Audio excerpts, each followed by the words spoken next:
How's it going, everyone? Welcome back to another Marvel Snap video. So we have two cards coming out today in Marvel Snap: the season pass card Black Swan and the spotlight cash card Supergiant. I'm going to go over the two cards really quick, tell you what I think about them, if you should pick them up, and then go over three decks: two Black Swan decks and one Supergiant deck that I'm excited to try on the first day. But let's go over the cards. The first card, the season pass card Black Swan, is a 3-cost 5 power with an on reveal. Until the end of next turn, your 1-cost cards cost 0. So I think this is a card you should absolutely pick up. I think you should get the season pass for just value reasons, but I do think this is a good season pass card. Both of these cards, though, I think have a range of how good they're going to be. They could both be absolutely terrible, and they could both be unbelievable, especially Black Swan, with the ability, whenever you're dealing in any TCG with making cards free, in this case making 1-cost cards cost 0, you open up the door to potentially breaking the game. If you remember back when Quinjet was played in Thanos and Quinjet could make the stones cost 0, that Thanos was absolutely broken, and it was insane when you can dump so many cards for 0. Black Swan kind of fits into 3 decks. There's the bounce list, Thanos, and then Zoo. The first deck I'm going to show you is a bounce list. It's kind of an all-in bounce list with Bishop and Hitmonkey. We'll go over it when we get there. And then the second list is going to be a Thanos Zoo deck. I didn't want to just give you a Thanos deck or a Zoo deck. I wanted to kind of combine the two, and I found a really cool list online. But I do think this card is absolutely worth the pickup. We'll get to those lists in a second. Let's talk about the second card, Supergiant. This is going to be in the spotlight caches. It's a 4-cost 5 power with an on reveal. All cards played next turn don't reveal until the game ends. Now, what do I think about this card? I don't think it's going to, break the game by any means. I think it's going to be similar to like a Mobius type of a card, where sometimes in certain metas it's going to be necessary to play, and other times you're just going to leave it out of your decks, don't need it. I think it's an important card to add into the game because it does suppress decks like Sarah decks, like Leech decks, MODOK Hela decks. It does allow you to have a counter to those decks. You play her on 4, their Sarah doesn't reveal on 5 and is essentially useless, and it's just a 4-power card when it reveals on turn 6. So I think it's a really good card to have in your collection. I don't think there's going to be a lot of like build around decks for it, but I think it's going to be one of those cards that you just consider in one of the tech slots in a lot of decks coming up. So I do think she is also worth picking up. If you look at the spotlight cache for the week, we have Supergiant, Darkhawk, and Zabu. If you don't have Zabu, I highly recommend trying to open him here. I don't know when the next time you're going to be able to get him is, and so if you're going for Supergiant, make sure you pick up Zabu. I think 3 of the 4 new cards coming out are 4-cost cards, and Zabu is going to be very necessary. Also, side note, if you don't have Thanos, next week Thanos is coming out, so make sure you have enough tokens or spotlight caches to try to open him. So let's talk about the decks really quick. We have the bounce list for Black Swan. Black Swan on here is looking as a 2-3. She's a 3-5, but on Marvel Snap Zone they haven't updated it yet. This is an all-in bounce list with Bishop and Hitmonkey.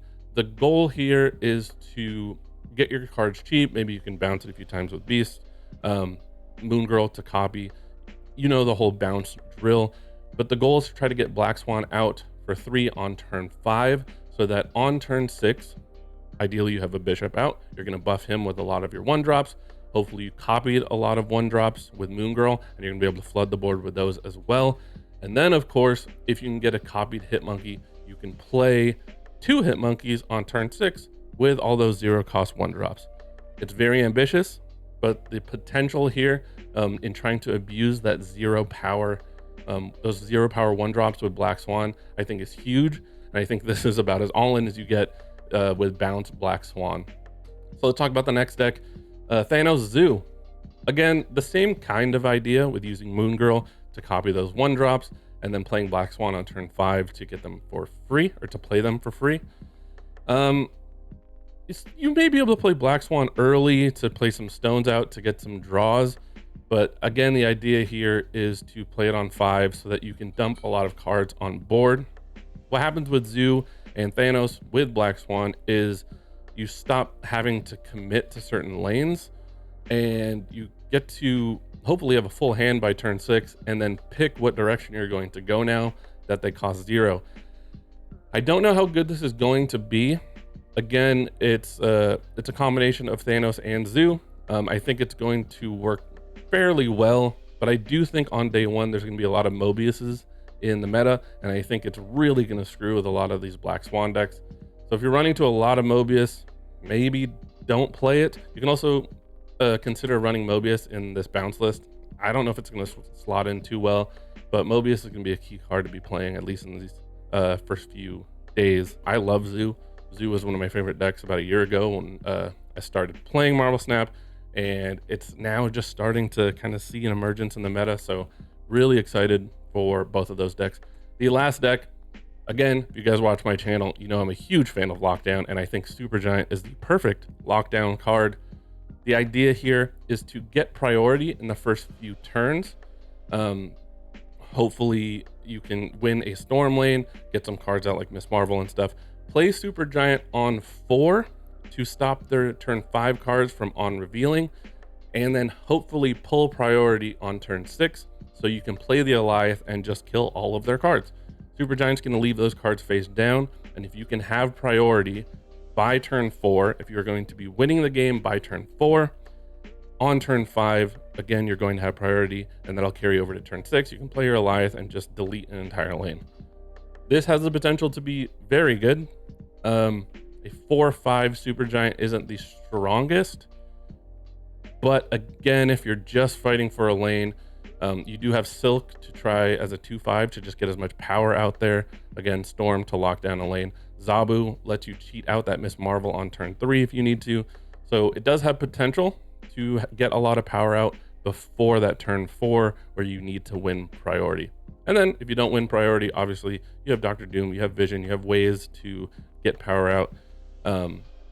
That is not just trying to win the game with Goliath. So these are the shells that I think you should play with. Lockdown, you could probably play with some of the cards here, but I'm really excited to try this list by Glazer at the Snap Judgments podcast. I show a lot of his decks on here, so make sure you check out his channel. That's it. If you're not subscribed, consider subscribing. I do deck videos like this, day 1 deck videos, sort of bundle breakdowns, to be determined. I don't know if I'm going to continue those because they're not announcing them ahead of time anymore. But I do deck videos like this, so consider subscribing. As usual, if you love all things Marvel Snap, make sure you like and subscribe, hit the bell. I'll see you in the next one.